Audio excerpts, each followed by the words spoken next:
Приватните лекари да бидат опфатени со законските измени, со кои е предвидено 10-кратно намалување на казните за фирмите. Ова е барањето на Еснавското здружение, од каде велат дека начинот на работа им е идентичен со сите останати фирми во земјава. Очекуваат дека надлежните ќе ги земат во предвид барањата и дека намалувањето на казните ќе се однесува и за приватните ординации. Се консултиравме со адвокатски канцеларии и согласно законот кој што е донесен на 23.7.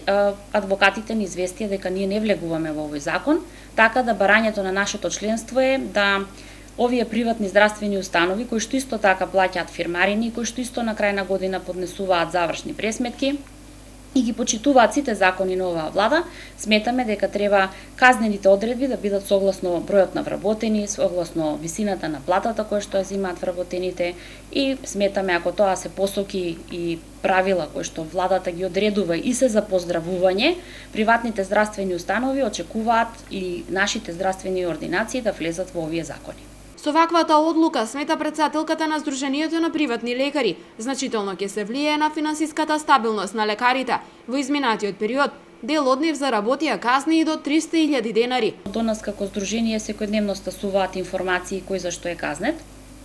Последните изјави кои што ги дававме пред отприлика 2 месеца беа околу 200.000, 300.000. Значи тоа се навистина високи казнени одредби и сметам дека ова е одлична можност сега да се усогласат овие институции кои што се делови од владата, тоа се Фондот за здравство и Министерството за здравство, така да со намалување 10-кратно како што кажа нашиот премиер и кажа и сите кои што се пиари на владата, очекуваме во интерес на опстанокот на овие приватни здравствени установи дека такво нешто треба да се случи и во нашите идни договори. Барањето од страна на Здруженијето на приватни лекари ќе биде испратено до Фондот за здравствено осигурување и Министерството за здравство.